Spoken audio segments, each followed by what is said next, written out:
Сәлеметсіздер ме? Баршаңызға қайырлы күн. Бүгін өткен сабағымда айтып кеткендей қарқыра құрағын тігетін боламыз. Ол үшін бізге көк және қызыл мата керек. Көк матаның ұзындығы 9, ені 3,5, ал қызыл матаның 6,5 квадратты тең 2-ге бөліп алдым. Енді бізге шыт мата керек. Шыт матамыздың ені 16 см, ұзындығы әркімнің өз қалауына қарай. Енді сол 16 см шыт матамды тең 2-ге бөліп алдым. Енді әуелі қызыл матаны бұрыштап қоюдан бастаймыз. Қызыл матаны қойғанда ұшы жаңағы біздің сызып қойған сызығымызға дәлме-дәл түсу керек. Енді қызыл матамыздың өзін тігіп аламыз.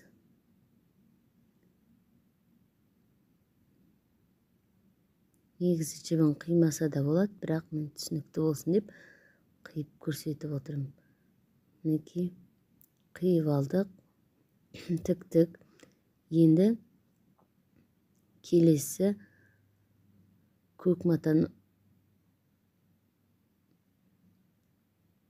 мынау ұшынан бастап мына ұшына дейін қойып аламыз. Бер жағы артық болып тұрады.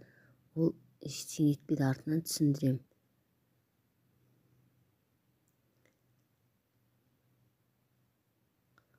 Қызыл мата мен көк матаны түйіскен жеріне тігіп шығамыз. Сосын ашамыз. Бізге тағы бір қажет нәрсе, ол ине.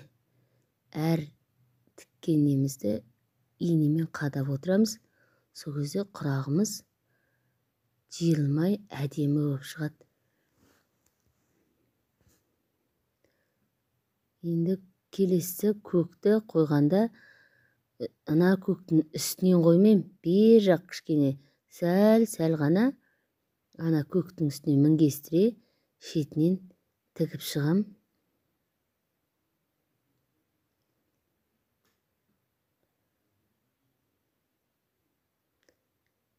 Дағы инені қадап қоямыз. Енді келесі қызыл мата. Қызыл матаны екі көктің ұшына біріккен жеріне қойып, ашып тексеріп аламыз. Ашқан кезде ана ұшы, ана сызып қойған сызығымызға дәлме-дәл келу керек.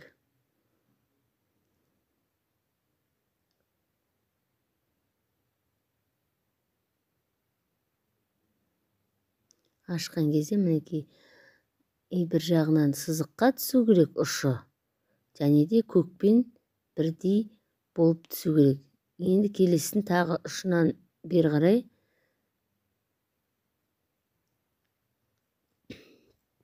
міндетті түрде инені қадап отырыңыздар. Өйткені ине қадамағаннан кейін кішкене құрағымызда қисайып кетеді. Сонымен қатар түгін ескеріңіздер. Қолмен сипап отырып, матамыздың түгін төмен қаратып отырамыз. Енді бұл құрақ негізінен көп нәрсеге жаратуға болады. Қарқыра құрағын жастықтың тұсына да сәндік ретінде, сонымен қатар астыға салатын көрпеге де, үстіге жамылатын көрпеге де, сонымен қатар төсек жапқыштарға да қолдануға болады. Менің енді бүгінгі жасап атқан қарқыра құрағымда төр көрпеге сәндік ретінде жасап жатырым.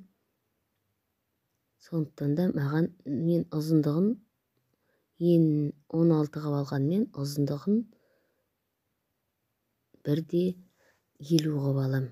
Яғни осылай жалғасты. Мінекей осылай сіздер осылай қойып тіге беруге де болады, бірақ енді әзірге біраз қолдарыңыз жаттыққанша тексеріп, теріс қойып тексеріп алыңыздар. Яғни тігіп болғаннан кейін ашқан кезде ана қызыл матамыздың ұшы сызып қойған сызығымызға дәлме-дәл келу керек. Міне Сонымен қатар ана көкпен бұрышталып қатар түсу керек.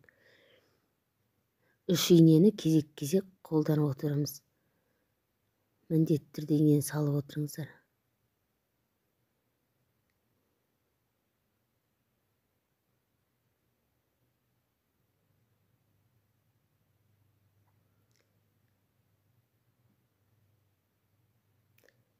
Осылай тігіп шығамыз.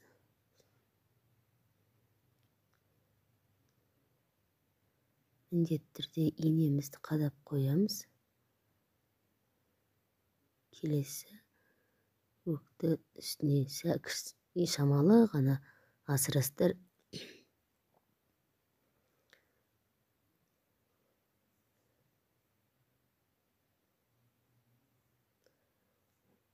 Тігіп шығып, қайттан инені түйреп қоямыз.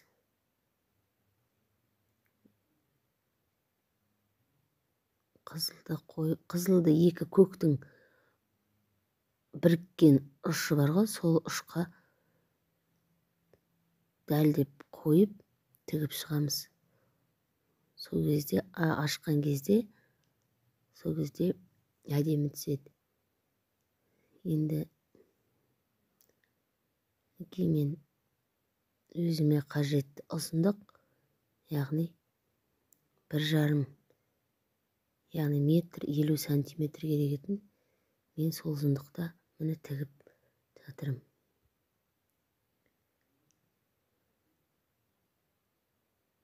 Мына шетіндегі қисық болып тұрған жер бар ғой, бәрінің біткенде, соның екі жерінен толықтай тігіп шығамда, сосын кейін қырқып өтемін. Сол кезде 4 бұрышты болып жан-жағы тегістеледі. Мінекей тігеміз.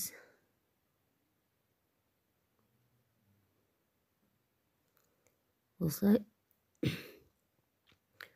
ұзына бойына толық тігіп өтеміз.